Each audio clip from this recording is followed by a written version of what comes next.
Question చూస్తే consider two helical springs A and B with their stiffness relation ఇచ్చారండి. Stiffness of spring A is greater than stiffness of spring B, right?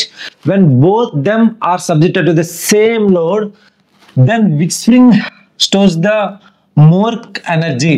So A spring అయితే more energy store చేసుకుంటుంది అనుకున్నారండి. We know that stiffness of a spring formula K equals to, that is load per deflection, that is x. For the same load we can set load ఇందులో కావాలంటే K into x కదండి. So same load అంటే load on spring A is equals to load on spring B. So ఇది ఒక relation, that means KA XA is equals to KB XB using this relation. Clear? So ఇందులో clearly mention that KA is greater than KB అంటున్నాడు కాబట్టి XB must be greater than XA. అంతే కదండి, KA greater than KB అంటే XB must be greater than XA.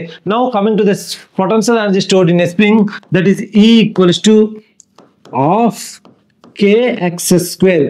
Here xb square times extra ఉంది కాబట్టి we can have energy of spring B. The potential energy stored in a spring B must be greater than potential energy stored in a spring A. ఇలా మనం తీసుకోవచ్చు. And ఈ potential energy stored in spring కోసం మనం already ఒక separate video చేసివ్వండి. You can watch that video. Right. Option B, spring B stores the more potential energy.